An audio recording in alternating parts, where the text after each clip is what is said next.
Opa, eu sou Apolo, e se gostarem do vídeo deixem um like e comentem.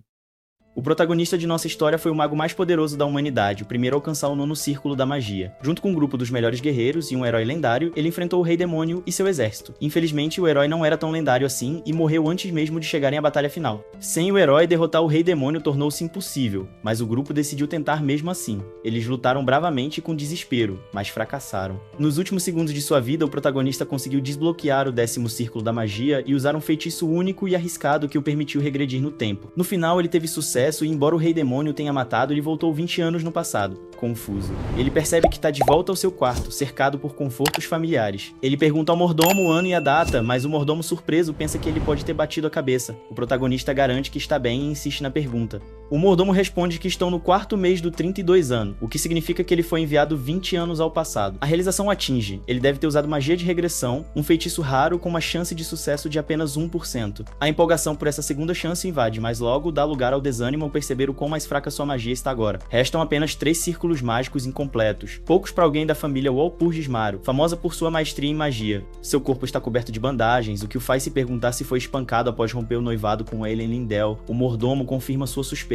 O protagonista pergunta sobre a reação da família de Aelin. O mordomo diz que a família dual ainda não respondeu, o que ele presume ser devido a problemas próprios. O protagonista dispensa o mordomo, que antes de sair o avisa que ele não pode se encontrar com a jovem. Assim que o mordomo finalmente sai, o protagonista relembra o momento em que o herói Siegfried lhe disse para não matar ninguém desnecessariamente. Siegfried causava problemas por sua retidão moral. Sempre se via como escolhido e não tinha medo, recusando-se a usar táticas consideradas covardes contra o inimigo. O protagonista jura não cometer os mesmos erros. A notícia de sua recuperação chega ao pai, que instrui o mordomo a impedi-lo caso ele tente se reunir com a princesa. O mordomo hesita, mas concorda em informá-lo se isso acontecer. O protagonista sabe que precisa se tornar mais forte para derrotar o deus demônio. Sua primeira tarefa é consertar o fluxo caótico dos círculos mágicos dentro de si. Essas conduções desordenadas já haviam lhe causado problemas no passado. Sozinho em seu quarto, ele começa o difícil processo de estabilizar-se, focando em corrigir a direção do fluxo de mana, um fator crucial para controlar a magia. Na época, acreditava-se amplamente que a mana deveria fluir em sentido horário, moldando como a magia era praticada. No entanto, o protagonista não segue cegamente essa crença. Ele propõe uma nova ideia: o fluxo de mana não se limita a uma única direção. Essa ideia se torna a base do que ele chama de método de circulação livre, uma abordagem de treinamento que desafia as práticas tradicionais. O método baseia-se na criação de 12 pontos de circulação múltiplos no corpo, permitindo que a mana flua por eles simultaneamente. É uma abordagem arriscada, pois carrega o perigo de sobrecarregar o corpo. Uma pessoa comum não sobreviveria. O esforço sobrecarrega o corpo, que provavelmente se despedaçaria sob tamanha pressão. No entanto, o protagonista não é um homem comum. Como arquimago do nono círculo, ele inicia o processo. A mana dentro dele começa a se reorganizar, formando uma rede complexa de círculos, deixando-o exausto e drenado, mas os resultados são evidentes. Seus círculos mágicos anticaóticos agora estão estáveis, permitindo que ele use a mana com eficiência incomparável. Ele descobre que alcançou o 4º círculo de magia, um marco importante em sua busca por maestria. Com essa nova habilidade, ele começa a explorar o multicasting, a habilidade de lançar 2 feitiços ao mesmo tempo, conhecida como conjuração dupla. Esse é um feito desafiador, marcando seu crescente talento e determinação. A conjuração dupla geralmente é reservada para magos do 7º círculo, mas o método de circulação livre do protagonista lhe dá um controle excepcional, permitindo que ele alcance esse feito mesmo estando no 4º círculo. Ele vislumbra o vasto potencial à sua frente, embora as reservas limitadas de mana sejam uma clara limitação. Ele não pode manter esse poder extraordinário por muito tempo, mas é suficiente para dar início aos seus planos. Com o passar do tempo e a mente mais tranquila, a porta de seus aposentos se abre abruptamente. Seu pai, uma figura imponente e furiosa, entra irritado com a falta de sutileza do filho. A voz do pai ecoa enquanto ele exige respostas para as ações imprudentes do protagonista. Em vez de inventar desculpas, o protagonista o surpreende ao admitir seus erros. Sua confissão franca deixa o pai atordoado, pois o filho reconhece abertamente a vergonha que trouxe para a família. As consequências são graves, e o pai ameaça quebrar as pernas do filho caso esteja falando sério. O protagonista, porém, não tem intenção de aceitar as ameaças do pai. Em vez disso, ele o instiga a ouvir seu plano cuidadosamente elaborado. Ele argumenta que o duque da família Lindell estava errado ao exigir o rompimento do noivado. Essa perspectiva chama a atenção do pai, forçando-o a reconhecer a validade do argumento. A arrogância que sua família demonstrou ao lidar com os Lindell está se tornando um problema sério. É hora de o protagonista apresentar o núcleo de seu ousado plano. Ele começa admitindo suas próprias falhas. Conta que sua transformação ocorreu por volta dos 23 anos. Antes disso, era fraco e indeciso. Sua falta de convicção e fragilidade física o tornava um pretendente improvável para a poderosa família Lindell. O noivado, baseado em suposições erradas, estava fadado ao fracasso desde o início. Ele relembra que Aelin havia expressado seu desgosto por homens sem masculinidade, um sentimento que ainda o incomoda. Ele se pergunta se ela foi enganada pela mesma ilusão, ou se seus sentimentos eram genuínos. Então, ele muda o foco para os termos do noivado com o Reino Lindell. A principal condição era que nenhum treinamento externo com mana poderia ser realizado, preservando a pureza da linhagem. Tanto o protagonista quanto seu pai reconhecem a importância de ter um sucessor, especialmente se seguirem os caminhos do cavaleiro ou do mago, onde a linhagem é crucial. O protagonista faz uma pergunta hipotética ao pai para testar sua reação, e se Aelin tivesse quebrado o acordo. O choque do pai é evidente enquanto o protagonista explica sua teoria. Ele acredita que Aelin estava secretamente treinando para ser uma cavaleira mesmo antes do noivado. O pai, atordoado com a ideia, pergunta se a alegação do filho é verdadeira. O protagonista admite que exagerou, mas diz que tem um motivo por trás disso. Fabricou a história para testar a habilidade de seu pai em detectar mentiras. Seu pai ficou impressionado com a perspicácia de seu filho. O prota então ensinou sua suspeita sobre uma antiga ferramenta mágica, já que nem mesmo seu pai, um mago de 8º círculo, conseguia perceber o mana dela.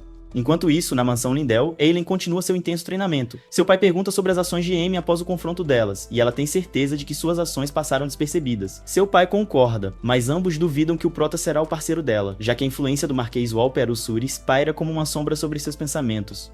Os mares estão cientes do segredo deles, e complicações surgirão. Embora a fama da família Walper Usuris seja enorme, uma ferramenta mágica oculta ainda pode escapar de sua vigilância. Os poderes de Aelin estão crescendo, e ela começa a sentir uma aura, um sinal de seu talento excepcional, tornando uma escolha duvidosa para um casamento arranjado por razões políticas. Aelin pergunta ao pai sobre a proposta de noivado vinda do país Parsislope, curiosa sobre a chegada de Leon Parsislope, o gênio da espada e o próximo santo da espada. Aelin sabe que Leon seria uma escolha melhor. Eles são informados sobre uma chegada, mas não é Leon, é a família Walper Usuris que chega à mansão. O prota se aproxima da residência Lindell com seu mordomo, visivelmente preocupado com o confronto iminente. O garoto o tranquiliza, determinado e preparado para enfrentar a família Lindell e as revelações que estão por vir. A cena muda para o quarto do garoto, onde seu pai pergunta sobre a ferramenta mágica antiga.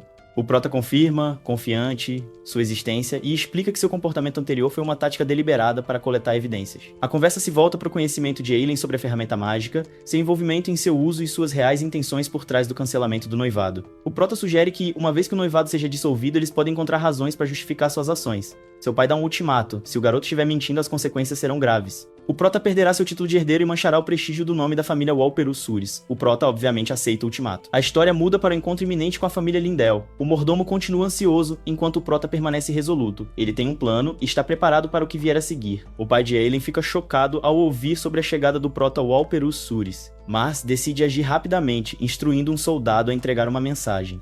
Ele informa ao soldado que tem compromisso pro dia e não pode recebê-lo naquele momento. O soldado vai rapidamente até onde o garoto está. O prota, ao receber a mensagem, parece entender a situação sem demonstrar nenhuma reação exterior.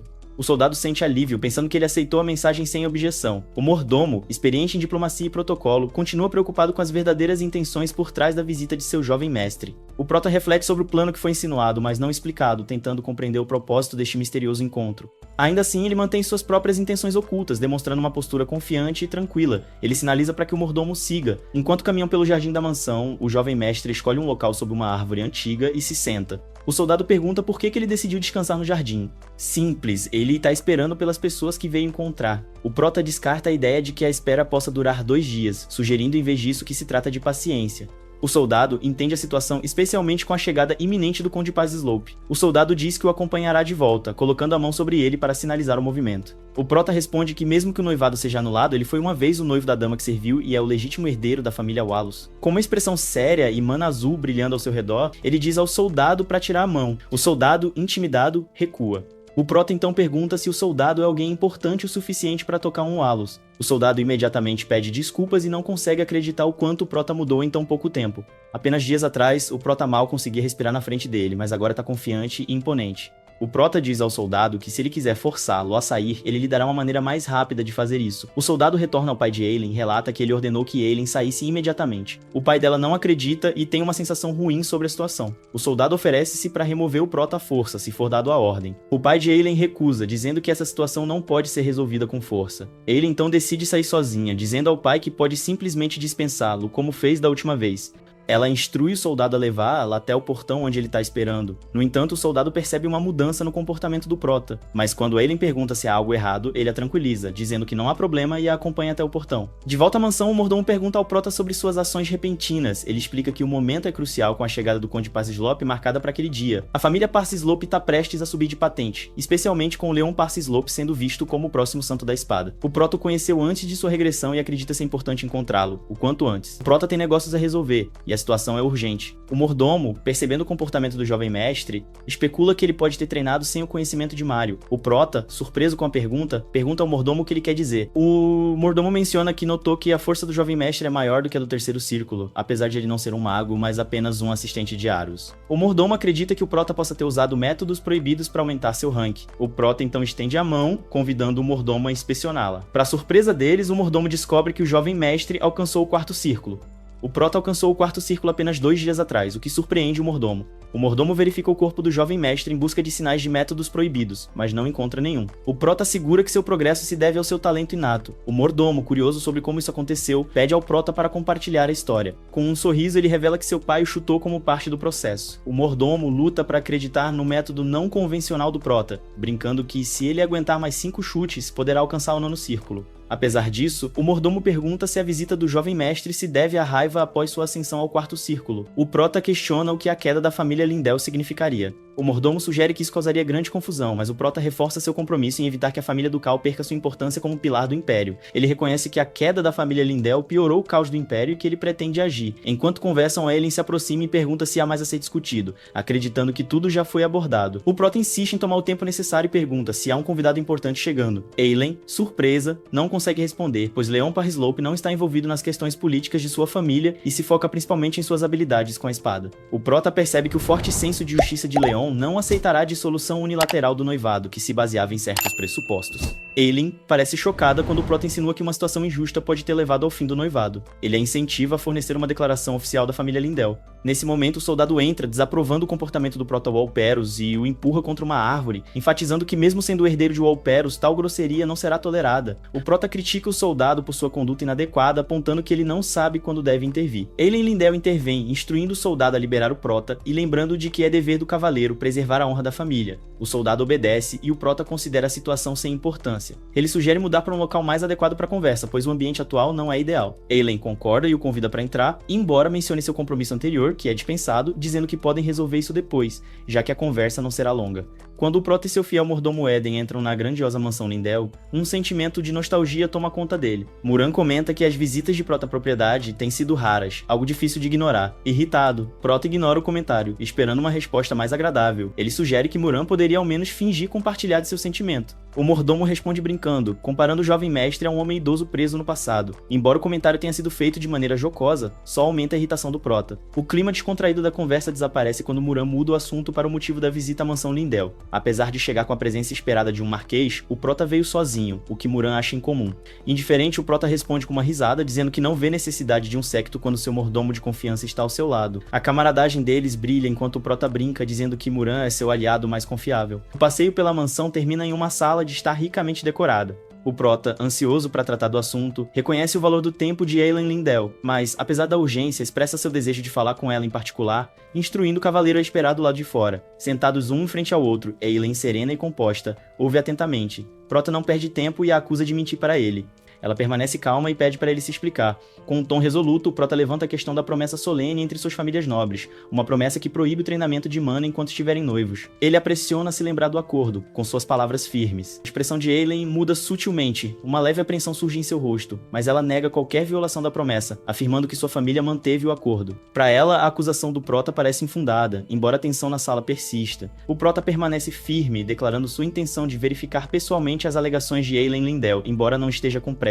Dúvidas ainda pairam em sua mente sobre a imparcialidade da família Lindell. Para resolver a questão, ele propõe que seja feita diante de uma parte neutra e respeitada da família Parcislope. Uma grande carruagem chega à mansão Lindell e, à medida que a cena muda, Leon Parcislope sai e observa o contraste marcante entre a grandeza da propriedade Lindell e os arredores modestos de sua própria família. A mansão Lindell se destaca em esplendor, testemunhando o status de sua família como a quinta na hierarquia dos cavaleiros do Império. Leon sente a gravidade dos eventos do dia, sua mão repousando instintivamente no pomo de sua espada, preparado para qualquer desafio. A ideia de um duelo amigável passa pela mente de Leon, despertando sua curiosidade. No entanto, seu cavaleiro leal aconselha cautela, destacando a importância da diplomacia e desaconselhando qualquer provocação aos estimados convidados da família Lindell. Com uma relutante aprovação, Leon deixa de lado seu entusiasmo, compreendendo a sabedoria no conselho. A conversa deles muda para a recente mudança da família Parcislope para o centro do Império. Leon reflete sobre a insistência de seu pai em se mudar, curioso sobre os motivos por trás da decisão. O cavaleiro explica que a família Conde procurava escapar da fronteira do Império, uma localização frequentemente vista como desfavorável para a nobreza nobreza, famílias fronteiriças muitas vezes negligenciadas pelo imperador, correndo o risco de cair na obscuridade. Esse temor levou a família Conde a buscar melhores oportunidades no coração do império. O assunto da nobreza naturalmente transita para o cancelamento do noivado entre Ailyn Lindell e o Prota Walperus. Conhecendo as famílias nobres envolvidas, Leon acha a decisão enigmática e se pergunta se há motivos ocultos por trás disso. O cavaleiro garante que não há nada suspeito quanto a Ailyn, já que como membro da família Lindell e da linhagem Walperus, sua reputação está além de qualquer dúvida. No entanto, os rumores sobre o Prota sugerem que ele pode não ser o melhor par. Leon, sentindo a complexidade da situação, decide descobrir a verdade. Há mais nisso do que aparenta, e seus instintos dizem que vale a pena investigar. Enquanto isso, de volta à mansão Lindell, Ailyn se surpreende com o conhecimento profundo do Prota sobre a promessa sagrada entre suas famílias. Sua assertividade a incomodou e seu olhar penetrante parecia desvendar qualquer fachada de certeza que ela tentava manter. O peso de sua investigação era palpável, como se ele estivesse silenciosamente exigindo respostas que ela ainda não estava pronta para enfrentar. Sua presença carregava uma autoridade difícil de ignorar. Ailyn manteve sua compostura, reconhecendo sua posição não apenas como um convidado em sua casa, mas como o representante oficial da família Walperus, totalmente autorizado a investigar a verdade por trás das ações de sua família. Com precisão deliberada, o Prota retira o emblema da família Walperus. O brilho do artefato chama a atenção de Ailyn. A importância do emblema é clara para ela. Inconfundível, o Prota explica que isso lhe concede autoridade para representar a família Walperus em todos os assuntos oficiais, não deixando espaço para discussões. Apresentando o emblema, o Prota deixa claro que a família Walperus agora está ligada à conversa. Qualquer desonestidade não apenas prejudicará a imagem da família Lindell, mas também tornará Ailyn uma inimiga da família Walperus. Com uma expressão séria, ele questiona sua hesitação, sugerindo que isso levanta dúvidas sobre sua sinceridade. Compreendendo a gravidade da situação, Ailyn responde com cautela. Ela destaca a seriedade das acusações e as possíveis consequências para ambas as famílias. Incerta sobre os próximos passos, percebe que está em uma encruzilhada complicada. A tensão na sala aumenta à medida que uma presença imponente entra, o pai de Ailyn, o quinto cavaleiro mais forte do Império e um dos 12 mestres da espada. Ele entra confiante, um homem que um dia perderá tudo pro deus demônio. Ele reconhece a identidade do Prota e questiona se ele herdou o mítico coração de dragão de seu pai. O Prota responde casualmente, afirmando que nunca viu o artefato. O Duque reflete sobre a natureza reservada de Maris Walpurgis, que manteve o coração de dragão escondido até mesmo de seu próprio filho. A conversa revela um senso de familiaridade e respeito mútuos, algo que o Prota admite abertamente. No entanto, ele não permite que a discussão termine ali. Com um leve sorriso, pressiona o Duque por mais detalhes sobre o rompimento do noivado, sugerindo que há mais na história. O Duque afirma que o noivado terminou puramente porque o Prota foi considerado inadequado, nada mais. O Prota, inconformado, acusa diretamente Ailyn de treinar sua aura secretamente enquanto ainda estava noiva dele. O Duque ri da acusação, descartando-a como absurda. Ele alega que, sendo o quinto cavaleiro mais forte do Império, ele saberia se sua filha estivesse treinando em segredo. O Prota, no entanto, não recua. Ele insinua que o Duque está ciente da verdade, mas escolhe ignorá-la. Ele sugere que Ailyn pode ter desenvolvido habilidades de aura involuntariamente e que seu pai decidiu priorizar seu talento em esgrima ao invés do noivado. Apesar dessas alegações, o Duque continua negando qualquer conhecimento sobre o treinamento secreto de aura. Em particular, o Prota reconhece que o Duque agiu de forma astuta. A ferramenta mágica que oculta a aura de Ailyn conseguiu até enganar a percepção do pai do Prota. Além disso, a poderosa aura do Duque dificulta para o Prota ler suas verdadeiras intenções. Em um movimento ousado, o Prota revela que detectou a aura oculta. Tanto Ailyn quanto o Duque ficam atônitos com sua habilidade de descobrir a verdade. A sala fica tensa enquanto ele os desafia a continuar negando os fatos. Ao se virar para sair, menciona a próxima visita de Leon Paz Slope, insinuando um possível confronto. O Duque, relutante em deixar o Prota ir, chama-o para detê-lo. Em uma reviravolta surpreendente, ele propõe uma trégua, sugerindo que considerem um assunto resolvido. No entanto, o Prota, impassível, vê as palavras do Duque como mais um de seus comentários vazios habituais. Ele diz ao Duque e a Ailyn que está satisfeito com o acordo alcançado e que os verá na próxima vez. Ailyn, chocada, não acredita que o Prota tenha notado seu dispositivo mágico. Ela pensa que ele tá blefando, mas agora percebe que ele realmente descobriu tudo. A preocupação começa a se instalar à medida que ela compreende que a família Walperus descobriu a falha no contrato e pode exigir um preço mais alto. Voltando-se para seu pai em busca de orientação, Ailyn pergunta o que podem fazer. Ele aconselha a manter a calma, admitindo que subestimou o Prota, pensando que ele era inexperiente e ingênuo. O Duque agora o considera impressionante e intrigante. Ailyn se oferece para assumir total responsabilidade pelo problema, reconhecendo que sua ignorância foi a causa. No entanto, seu pai interrompe, dizendo que nada mudará, mesmo que ela assuma a culpa. Trata-se de uma questão entre famílias e ele é o responsável por ter permitido que isso acontecesse. Refletindo, ele admite que se tivesse notado o despertar da aura de Ailyn mais cedo, nada disso teria ocorrido. Ele pondera que ninguém poderia prever que Ailyn despertaria sua aura sozinha, sem nenhum treinamento. Reconhecendo seu talento, ele expressa sua determinação em protegê-lo. O Duque explica que a família Walperus exigirá um preço justo, pois o código Xiao foi quebrado, mas acredita que eles não pedirão algo irracional. O Prota, ao que parece, não deseja que sua família sofra. Ailyn, ainda confusa, ouve enquanto seu pai lhe diz que o Prota não é tão tolo quanto parece. Ele a aconselha a observar e aprender com ele. Enquanto isso, do lado de fora da mansão, uma figura surge no caminho do Prota, Leon. Apresentando-se, Leon surpreende o Prota com sua presença. Ele pergunta o motivo de sua visita, afirmando que veio para encontrar a princesa Lindol. O Prota admite ter causado algumas mudanças e problemas. Irritado, Leon o repreende por subestimá-lo. O prota, sem se abalar, responde que não pensa dessa forma. Leon, cada vez mais irritado, libera sua aura. A pressão intensa preenche o ar e o prota observa como Leon é adequado para o título de Santo da Espada. No entanto, rompendo facilmente a aura, o prota deixa Leon atônito. Impressionado, Leon pergunta o que acabou de acontecer. Calmamente, o prota diz para ele ouvir antes de se enfurecer. A expressão de Leon muda e ele questiona se o prota é realmente o famoso idiota da família Walperos. Com um sorriso irônico, o prota confirma, acrescentando que, como não é uma mentira completa, não sente a necessidade de negar. O importante é o presente, especialmente com a invasão demoníaca se aproximando. Com uma expressão séria, o prota reflete que nunca perdoará o guerreiro que se ergueu antes de transcender. Leon, notando sua expressão, se prepara para um confronto. O prota percebe o rosto de Leon contorcido de raiva, irradiando uma sensação de fúria, deixando claro o que se passava em sua mente. Em vez de responder com a mesma intensidade, o prota mantém a compostura, reconhecendo a situação com calma e determinação. À medida que os dois permanecem ali, a tensão entre eles muda. Leon, inicialmente exaltado, gradualmente se acalma, sua frustração dando lugar a uma resposta mais contida. Em sua vida passada, o prota costumava se enfurecer facilmente, mas com o tempo aprendeu a controlar suas emoções, usando-as com propósito. Esse controle, que ele humorosamente chama de seu distúrbio seletivo de gerenciamento de raiva, permite que ele lide com momentos como este sem perder a calma. Explicando sua razão para estar ali, o prota diz a Leon que veio para estabelecer um noivado com Aileen, algo que deveria ter prosseguido, a menos que algo inesperado acontecesse. Leon, porque ele está irritado com o rompimento de seu noivado, o prota descarta a ideia. Ele responde que Aileen não importa mais para ele. Em vez disso, ele aponta para Leon, declarando que seu interesse está em outro lugar. Um momento de silêncio segue, enquanto Leon se afasta cautelosamente, garantindo que ele gosta de mulheres. Confuso, Leon então pergunta por que o prota está interessado nele. A resposta é direta. O prota quer que Leon se torne seu aliado. A cena muda para o campo de batalha antes da regressão do prota. Leon está à beira da morte e o prota reconhece a gravidade fatal dos ferimentos de Leon, aceitando o inevitável desfecho. Ele reflete que se Leon tivesse iniciado seu treinamento um ano antes, talvez pudesse ter derrotado seu inimigo sem perder a vida.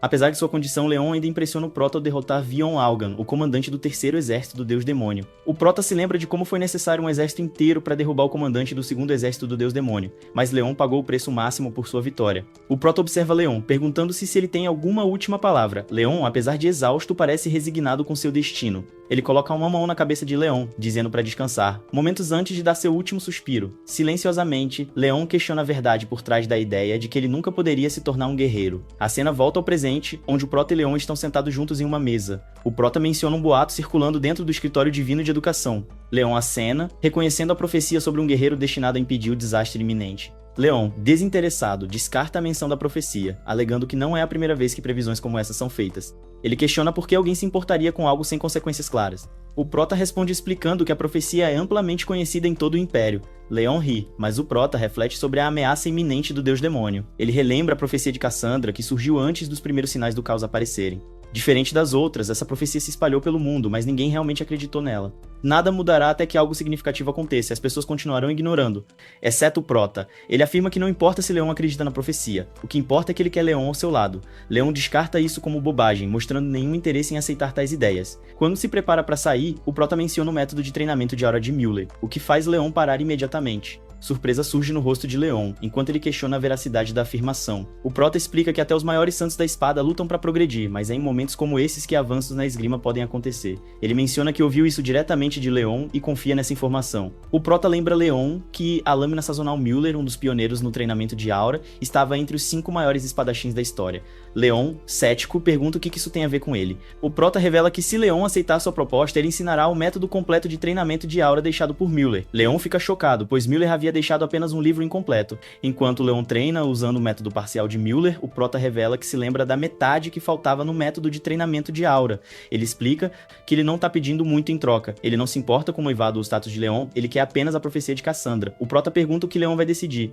Leon, confuso, não entende por que o prota está tão determinado a arriscar sua vida pela profecia. Ainda assim, ele admite estar tentado pelo método completo de treinamento de aura e não quer perder essa chance. Leon lembra dos rumores sobre sua própria insensatez e de como a família Lindell até pediu para cancelar seu noivado com a princesa deles. Ele se pergunta quem realmente é. Sua curiosidade cresce enquanto ele questiona se o prota realmente não liga para o noivado com a princesa Lindell. O prota confirma que isso não importa para ele no momento, pois ela não é relevante agora. Ele acrescenta que a família Waller não se deixa influenciar facilmente. Leon percebe a confiança no prota, como se ele realmente não se importasse com o que os outros pensam. Intrigado, Leon reflete sobre sua primeira impressão dele, que tinha sido péssima, mas agora começa a pensar que talvez ele não seja tão ruim. Leon desafia a provar que conhece o método de treinamento de aura de Mueller. Sem hesitar, o prota diz para segui-lo e que ele demonstrará.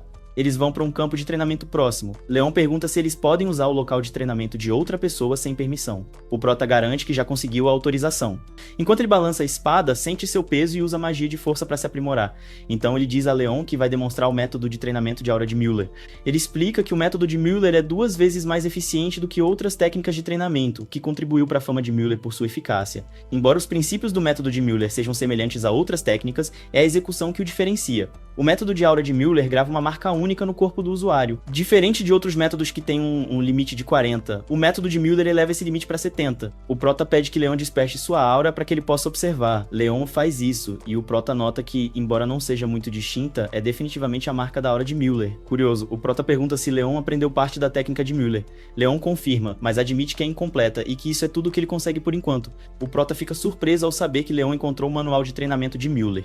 Leon explica que teve sorte, passou muito tempo procurando e finalmente o encontrou com a ajuda de seu pai, apenas para descobrir que estava incompleto. O prota reflete que esse resultado era inevitável, já que era a primeira vez de Leon com um método de treinamento. O velho Leon havia previsto seu fim e passado o método pro prota, embora ele não esperasse que as coisas acontecessem dessa forma. Decidindo que é hora de devolver a técnica a Leon, o prota diz para ele observar cuidadosamente enquanto demonstra alguns golpes usando o método. Relaxando, ele canaliza mana para a espada e inicia a demonstração. Leon fica surpreso. É realmente o método de treinamento de aura de Müller. O prota consegue mantê-lo por 30 segundos. Leon, confuso, pergunta se o prota é um mago e ele admite que sim. Leon pede ao prota para ensiná-lo e ele concorda, mas sob a condição de que Leon vá para a família Walperus para aprender. O prota vai embora, prometendo ensiná-lo quando estiver pronto. Ao sair, ele encontra o Duque, percebendo que o Duque estava observando. O Duque se desculpa com ele e sua família, dizendo que deixará o assunto de oferecer uma compensação a ele, surpreendendo o prota. Apesar de não saber o que o garoto poderia pedir, o Duque permaneceu tranquilo. O prota acha a postura do Duque adequada para o líder de uma poderosa família no Império. Pedindo desculpas por vir sozinho, o garoto expressa esperança de que a proposta de casamento entre a família Lindell e Leon Parcislope seja bem sucedida. O Duque, impressionado, comenta que ele parece mais astuto do que aparenta. Revela ainda que o noivado já foi desfeito.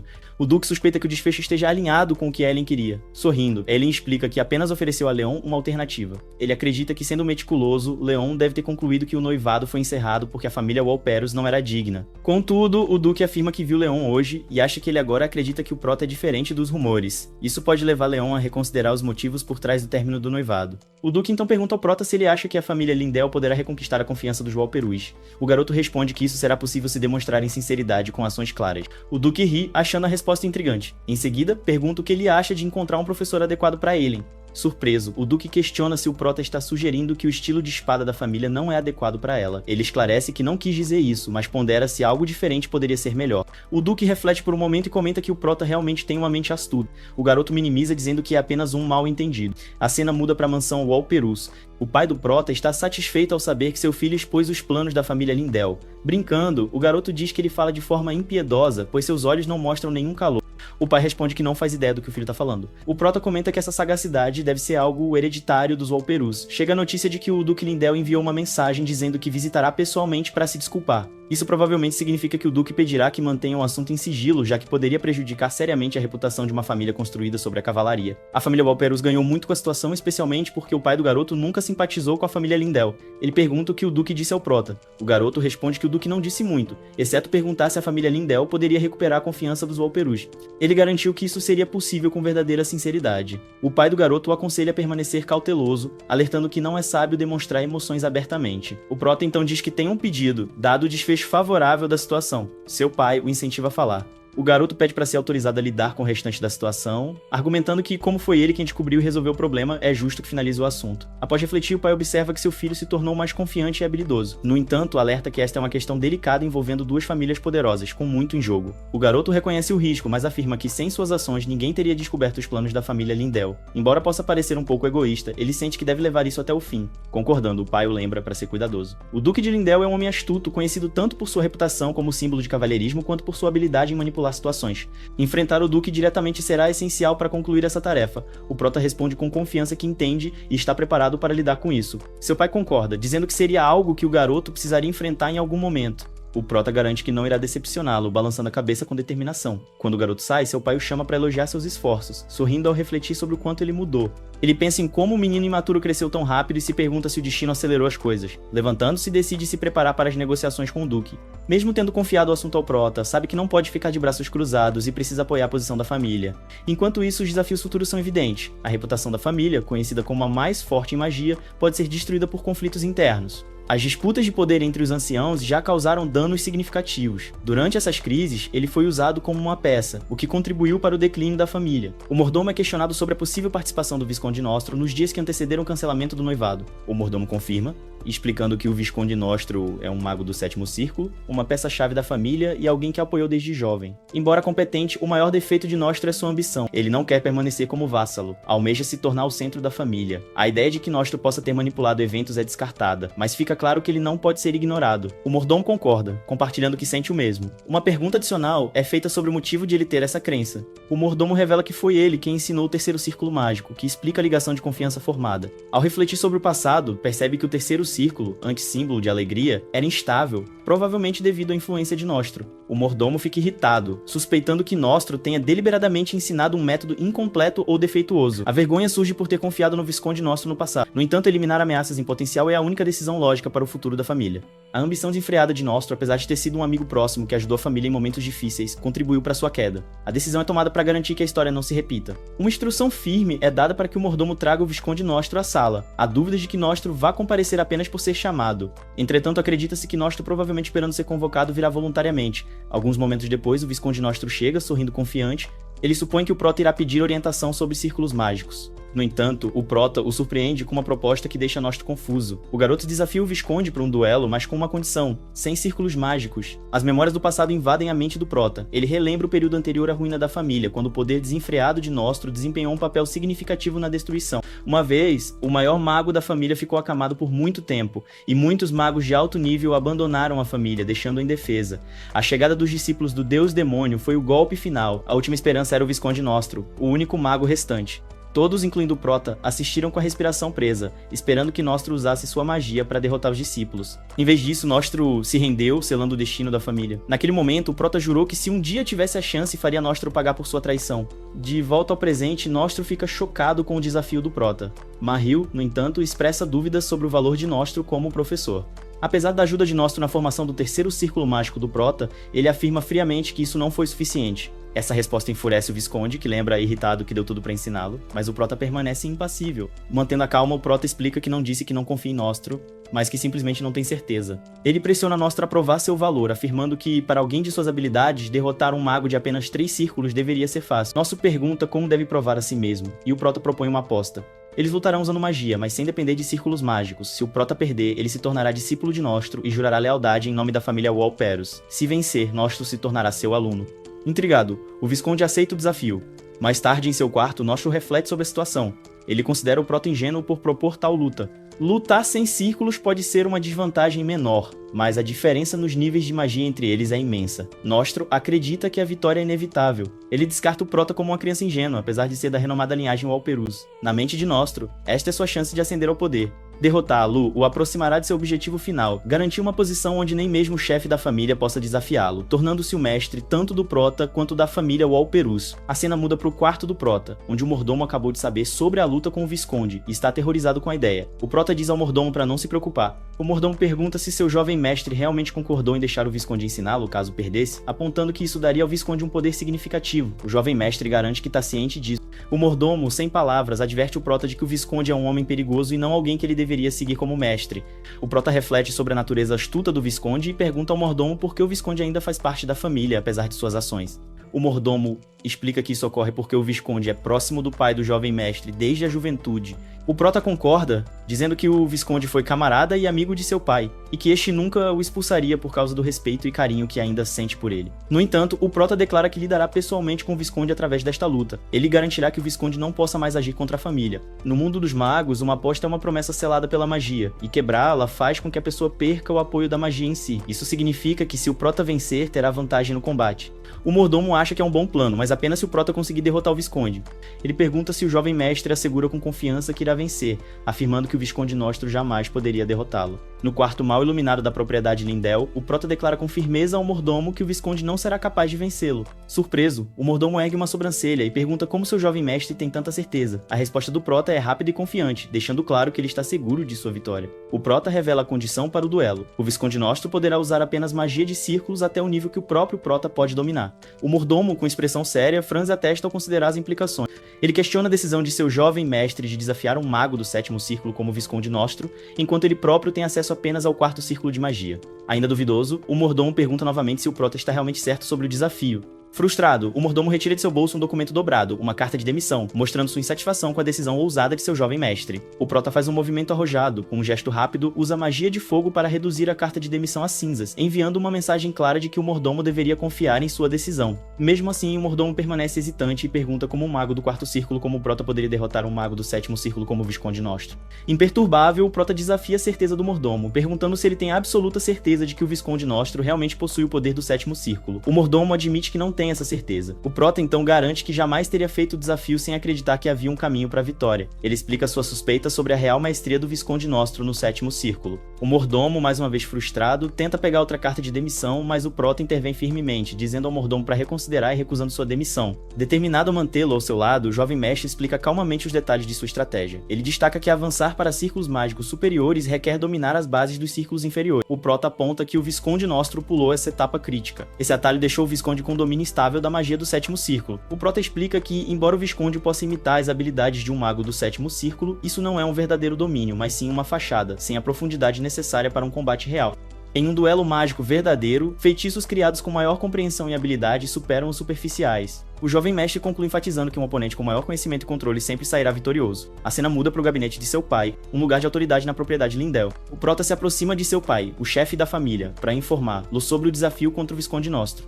Apenas um dia se passou desde que ele prometeu assumir os negócios da família Lindell. Seu pai reage com raiva, batendo com força na mesa e exigindo uma explicação.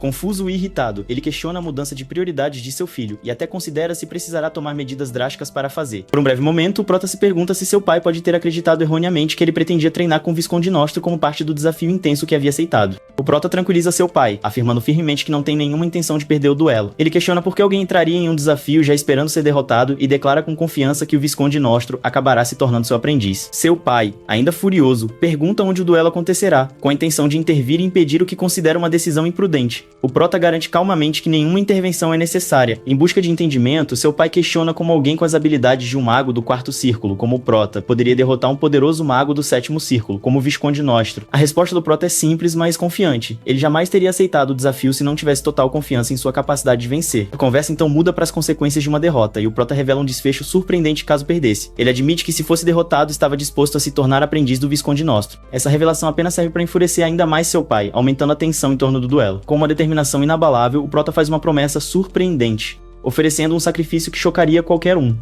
Se isso trouxesse paz à família, ele estaria disposto a entregar suas pernas. Chocado com a convicção do filho, seu pai acaba cedendo. Quando o prota sai do cômodo, uma sensação de encerramento toma conta dele. A aprovação relutante de seu pai foi conquistada. Com tudo preparado, ele está pronto para enfrentar o Visconde Nostro. O prota reflete sobre os possíveis pensamentos de Nostro, convencido de que o Visconde já se vê como o inevitável vencedor, planejando como usar a família Lindell a seu favor. No entanto, o prota tem total fé em suas próprias habilidades, recorrendo ao conhecimento e às habilidades adquiridas em uma vida passada, que aprimoraram sua compreensão da magia. Para ele, Nostro não passa de uma ilusão de um mago do sétimo círculo, e o prota está determinado a expor a verdade.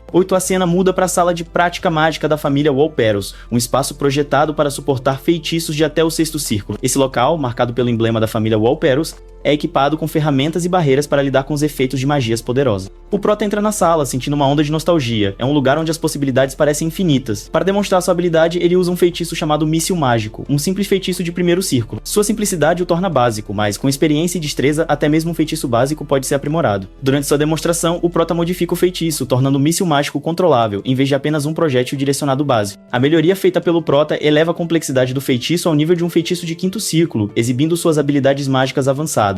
Após recitar a invocação, ele lança o feitiço, causando uma explosão poderosa e precisa na sala. Sua maestria no controle de mana, a capacidade de manipular energia mágica com precisão, destaca sua perícia. Essa habilidade distingue magos de círculos elevados dos de círculos inferiores. Por um breve momento, os pensamentos do Prota se voltam para sua vida passada. Embora seu corpo agora seja jovem, sua mente retém a sabedoria e o conhecimento de anos passados profundamente enraizados dentro dele. Com a demonstração completa, o Prota tem 1 hora antes do duelo com o Visconde Nostro. Ele decide usar esse tempo para estudar ainda mais seu repertório mágico, se preparando para a batalha crucial. Esse confronto determinará não apenas o futuro da família Lindell, mas também o destino do domínio Walperus no mundo da magia. Há uma divisão clara entre aqueles que realmente compreendem as artes místicas e aqueles cujo poder é apenas uma ilusão. O Visconde Nostro cai de joelhos, segurando o peito com dor. A aura confiante desaparece enquanto ele luta para respirar, perdendo sua compostura. O pai do Prota, uma presença imponente e digna, avança e pergunta sobre a natureza da aposta entre os dois. O Visconde, se recuperando da dor, admite que o Prota iniciou o desafio, sua voz com um tom de satisfação, como se acreditasse que o duelo faria o Prota alcançar novas alturas como mago. O pai do Prota expressa sua preocupação, lembrando o Visconde das inúmeras vezes em que o apoiou, ressaltando o vínculo de longa data entre eles. Essa conexão é o que o trouxe até aqui, como testemunha do duelo que determinará muito para suas famílias. O Visconde Nostra, com seu sorriso mascarando pensamentos mais profundos, reconhece o papel que o pai do Prota desempenhou em sua vida, demonstrando respeito. Ele então acena com a cabeça em sinal de reconhecimento pelos favores concedidos. No entanto, o pai do Prota, agora sério, faz uma pergunta incisiva que faz o Visconde vacilar, confuso. Ele não entende completamente o significado por trás da pergunta e olha para o pai do Prota com incerteza, sentindo o peso das palavras. O Prota redireciona seu foco para o duelo. Sua resolução se fortalece, apoiada pelo apoio de seu pai, embora ele já estivesse decidido a ter sucesso por conta própria. Com os preparativos em andamento, o pai do Prota age de forma decisiva, lançando um feitiço que invoca enormes correntes azuis para cercar o Visconde, selando suas habilidades mágicas. De acordo com o acordo, o Visconde está restrito a usar feitiços abaixo do quarto círculo durante o duelo. Apesar dessas restrições, o Visconde permanece imperturbável, virando-se para o Prota com uma expressão inexpressiva. O duelo começa e o Visconde lança menos slow, pretendendo dificultar os movimentos do Prota e ganhar vantagem. Em resposta, o Prota imediatamente contra-ataca com menos confusão, um feitiço que interrompe o fluxo de mana do Visconde, impedindo de completar sua invocação. Surpreso pela interrupção, o Visconde se impressiona com a maestria do Prota sobre a magia, superando em muito o esperado para alguém de seu nível. O controle do Prota revela um nível de compreensão que o Visconde havia subestimado gravemente. Recuperando a compostura, o Visconde Nostro desencadeia 2 poderosos feitiços em rápida sucessão: Bola de Fogo e Medo Corta-Vento, forçando-os a avançar com força. Ele pretende mostrar que a diferença entre os níveis mágicos não está apenas nos tipos de feitiços lançados, mas sim na maestria geral dos princípios mágicos. O Prota se prepara para o ataque iminente, lançando rapidamente Mech Quebra de Terra para formar uma barreira resistente à sua frente. Apesar de seus esforços, a força combinada dos feitiços do Visconde Nostro sobrecarrega o escudo, quebrando-o instantaneamente. Hesitação, o Prota invoca uma segunda camada de defesa com a barreira Mona. Um escudo poderoso se materializa ao seu redor, absorvendo o impacto da magia do Visconde sem esforço. O contraste em suas habilidades mágicas se torna evidentemente claro. O Prota percebe a verdade nas palavras anteriores do Visconde sobre a ponte entre força física e habilidade. Enquanto o combate físico muitas vezes depende de poder bruto, a magia oferece um tipo diferente de campo de batalha, onde estratégia, intelecto e maestria calculada podem mudar o rumo. Com confiança renovada, o Prota avança, manipulando seus feitiços com crescente precisão. A magia, ele sabe, tem o potencial de realizar feitos que transcendem o ordinário. Ele começa lançando o Míssil Mágico, um feitiço simples de primeiro círculo, mas o eleva muito além de sua forma básica através da multicasting. Mana rosa gira ao seu redor, envolvendo-o em uma aura vibrante que pulsa com energia. O feitiço simples agora carrega a intensidade e complexidade de magia de um nível superior. Liberando o feitiço aprimorado, o Prota direciona a força arcana concentrada em direção ao Visconde Nostra. O Visconde antecipa o ataque, invocando um escudo protetor que absorve a explosão com um estrondo ensurdecedor, demonstrando sua própria proficiência em magia. O Visconde Nostra mantém a compostura, sua confiança inabalável, descartando o ataque do Prota como ineficaz. No entanto, a batalha sofre uma mudança repentina. O Prota, com um foco inabalável, recita a encantação para a explosão, uma onda de energia mágica irrompe de suas mãos, criando uma grande explosão que destrói o escudo protetor do Visconde. O Visconde, atônito com o poder do ataque, fica lutando para compreender a magnitude das habilidades do Prota. A explicação por trás da façanha do Prota é clara, mas profunda. Ele calculou a energia necessária para o feitiço e manipulou habilidosamente os parâmetros mágicos para amplificar sua força. Sua abordagem estratégica à magia leva suas habilidades muito além do esperado, sublinhando sua crescente maestria. Frustração borbulha dentro do Visconde Nostra, que, incrédulo, golpeia a parede com raiva. No entanto, apesar da acusação, o Prota permanece resoluto, suas ações aderindo estritamente aos princípios do duelo. Ele deixa claro que seus métodos são legítimos e inabaláveis em sua resolução. A realização atinge o Visconde Nostra, que, diante da determinação intransigente do Prota, é tomado por uma sensação de desconforto e cai de joelhos. Sua mentira anterior agora exposta, o Prota reconhece a admissão do Visconde, sua expressão suavizando um pouco, mas seu foco continua firme. Com clareza recém-adquirida, o Prota lança outro feitiço no Visconde Nostra. O Visconde, ainda se recuperando, invoca novamente seu escudo protetor, se preparando para o ataque iminente. O escudo absorve a maior parte da energia, mas a pressão que ele suporta é palpável. A frustração toma conta do Visconde Nostra, enquanto ele enfrenta a realidade de que está sendo superado por um mago recém-ascendido. Recuperando a compostura, o Prota se ergue, sua resolução fortalecida, determinado a provar o poder de um mago de 7º círculo. Ele se concentra na tarefa à frente, com a intenção de demonstrar a verdadeira extensão de sua maestria mágica. A batalha está longe de terminar, e ele está pronto para mostrar que seu controle sobre a magia é incomparável. O Visconde Nostra, imperturbável pela troca anterior, permanece firme. Indiferente aos esforços anteriores, o Prota repete seu feitiço anterior, enviando-o em direção ao Visconde, antecipando outra rodada de combate mágico. Quando o feitiço se aproxima, o Visconde Nostra invoca novamente seu escudo protetor. Desta vez, o escudo é reforçado, uma manobra defensiva destinada a garantir que nenhum dano o atinja. A camada adicional intercepta a magia que se aproxima e interrompe seu fluxo, impedindo a explosão. O Visconde, com sua magia preparada, começa a lançar seu próprio feitiço usando o multicasting, uma técnica que permite lançar múltiplos feitiços simultaneamente. Uma aura flamejante o envolve, e seus olhos brilham com um propósito renovado. O pai do Prota observa, impressionado pela complexidade do multicasting de 4º círculo, pois mesmo entre magos de 7º, realizar multicasting com feitiços de níveis mais baixos é uma façanha rara e impressionante. Com determinação feroz, o Visconde Nostra libera 3 feitiços potentes de uma vez, direcionando a energia combinada, e ele acredita que a vitória está ao seu alcance. Tanto o pai do Prota quanto o Visconde têm certeza de que a luta está chegando ao fim, com o Visconde confiante de sua vitória iminente. Mas algo extraordinário com o Prota, demonstrando uma profundidade incrível de controle mágico, anula a rajada do Visconde com facilidade. Os feitiços combinados se dissipam no ar antes mesmo de alcançá-lo. O pai do Prota e o Visconde ficam sem palavras, incapazes de entender como um mago recém-ascendido poderia neutralizar um ataque tão poderoso com tanta facilidade. O Visconde Nostra, relutante em ceder, lança 3 feitiços rapidamente em sucessão: lança de gelo, mãos demoníacas e magia de afiamento. Ele pretende sobrecarregar o Prota com uma rajada mágica total, mas em uma reviravolta surpreendente, o Prota responde com um único feitiço aparentemente simples. A força de seu feitiço quebra a magia combinada do Visconde com facilidade, ressaltando ainda mais a disparidade entre suas habilidades. O Visconde Nostra fica perplexo, incapaz de compreender como seus feitiços são superados tão facilmente. Torna-se cada vez mais claro que o talento inato do Prota para magia supera de longe os anos de experiência do Visconde. O abismo entre eles é vasto, algo que não pode ser superado apenas com trabalho. A realização deixa o Visconde atônito, questionando a própria natureza. Apesar das evidências esmagadoras de seu crescente poder, o Prota minimiza suas habilidades. Seu pai, no entanto, pressiona sobre o assunto. O Prota, porém, permanece humilde, oferecendo apenas uma resposta simples sobre sua herança, sem entrar em mais detalhes. O pai do Prota confia profundamente nele, mas questiona suas intenções por trás da batalha recente. A curiosidade surge. A conversa se volta para o papel do Visconde na vida do Prota. Embora o Visconde seja um conselheiro confiável e amigo, o pai do Prota sugere que ele pode não ser o melhor mentor. A resposta do Prota é clara: ele não tem intenção de ser ensinado pelo Visconde. Suas ações, ele insiste, não são movidas por emoção ou pelo desejo de validação. Não há planos para remover o Visconde de sua posição, mas o Prota vê a situação de forma diferente. Sua compreensão é moldada pelo vínculo único que compartilha com seu pai, a única pessoa que o Prota considera um igual. A solidão que acompanha a liderança influenciou sua perspectiva, tornando-o cauteloso em manter ameaças em potencial por perto. Embora confie em seu pai para não causar danos, ele vê isso como razão para suas decisões recentes. O pai do Prota enxerga além disso, percebendo que esse é o motivo das escolhas do filho. O Prota assume a responsabilidade de gerenciar o papel do Visconde daqui em diante, determinado a proteger o futuro do legado da família. No quarto do Visconde, um sentimento de derrota persiste. A percepção de que um jovem mago de 4º círculo superou abala o Visconde profundamente. A presença dos Maricha ainda complica a situação, garantindo que não há escapatória para o resultado. O Visconde luta com as implicações de seu fracasso, questionando o caminho que o levou até ali. Quando ele começa a processar isso, o Prota entra no quarto, uma movimentação que surpreende o Visconde. A chegada inesperada levanta perguntas. Por que o Prota está ali? O Prota lembra o Visconde dos termos que haviam acordado para o duelo. As consequências da luta estavam claras. A recompensa era formar uma relação mestre-aluno. No entanto, o Visconde se encontra confuso. Como o Prota sabia que ele venceria? Qual seria a verdadeira natureza do prêmio, além da humilhação óbvia? O Visconde se pergunta se o Prota tem algo mais elaborado em mente, uma estratégia mais profunda em jogo. O Prota, no entanto, muda o foco da conversa. Seu objetivo não é ganho pessoal, mas garantir o futuro da família. O Visconde, reconhecendo a determinação do Prota, entende a gravidade da situação. Ele reconhece que a ação é necessária, especialmente considerando os eventos que se desenrolaram. O Visconde vê a firmeza do Prota e concorda que é hora de agir. Ele oferece seu total apoio, pronto para ajudar de qualquer maneira que o Prota considere apropriada. Com um sorriso de lado, o Prota assume o controle da situação. Ele lembra o Visconde que os termos do duelo estão claros. Agora ele é o mestre. O Visconde, pego de surpresa pelo pedido do Prota, fica atônito. Não esperava ser comandado dessa forma por seu recente adversário, agora convertido em aluno. O Prota, com uma expressão séria e inabalável, deixa claro que seu pedido é sincero. O Visconde, percebendo a determinação do Prota, entende que isso não é uma aposta casual, mas um compromisso sério. Ele precisa encarar a situação compreendendo o peso da decisão.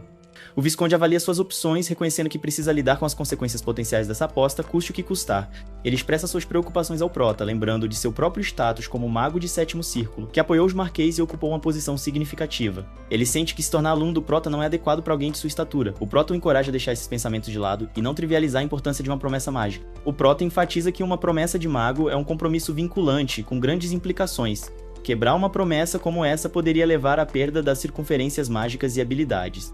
O Visconde, crescendo frustrado, aponta que ele tem mais círculos mágicos e é mais velho do que o Prota. Ele questiona a ideia de alguém com sua experiência se tornar aluno. O Prota afirma firmemente que a transformação já está acontecendo e que o novo papel do Visconde como aluno é inegociável. Eles então vão até a arena, onde o Visconde reconhece publicamente o Prota como seu mestre. O Visconde entende que em seu novo papel como aluno precisa demonstrar comprometimento e seguir o acordo, mas no fundo ele está em conflito. Ele sabe que falhar nesse papel pode resultar na perda de seus círculos mágicos. Agora, sendo o mestre do Visconde, o Prota assume a responsabilidade de transmitir conhecimento. Ele não se sente satisfeito apenas em derrotar o Visconde imediatamente. Ele lembra de suas próprias experiências antes de transcender e sabe que há mais a ser alcançado. O Visconde, no entanto, inicialmente resiste à ideia de aprender com o Prota. Ele nota a instabilidade nos círculos mágicos do Visconde, o que afeta sua capacidade de usar magia corretamente. O Prota acredita que com alguma pressão, a dor emocional do Visconde revelará instabilidade em seus círculos. Ele faz o Visconde sentir dor física, o que o deixa contorcendo-se no chão. O Prota percebe que para realmente entender a magia e desenvolver seus círculos, é necessário ter uma conexão adequada com o círculo. Ele explica que é possível criar círculos sem transcender, um estado chamado apóstolo. Com os círculos do Visconde quebrados, o Prota se oferece para ensiná-lo, acalmá-los e restaurá-los. O Visconde se surpreende ao descobrir que o Prota sabe sobre seus círculos. Ele se pergunta se os Maris compartilharam essa informação com o Prota e começa a suspeitar que toda a batalha tenha sido planejada pelos Marquês. O Prota dispensa esses pensamentos e diz ao Visconde para parar de fazer afirmações infundadas. Ele explica que os sinais incomuns na magia do Visconde durante a batalha mostraram que algo estava errado. Além disso, os sintomas físicos do Visconde, como segurar o coração, são típicos de magos com círculos instáveis. O Prota faz uma previsão sombria, afirmando que o Visconde não sobreviverá em seu estado atual. Ele explica que a única maneira de salvar o Visconde é remover a mana do anel que está causando a instabilidade. O Prota oferece absorver a mana do anel do Visconde, o que faria com que o Visconde perdesse 5 círculos, mas beneficiaria ambos. O Visconde fica chocado com a ideia de perder seus círculos arduamente conquistados, pelos quais trabalhou incansavelmente. O Prota argumenta que os círculos do Visconde estão causando mais danos do que benefícios. Antes de sua transcendência, o Visconde estava se deteriorando, e seus círculos o haviam levado a um caminho sombrio.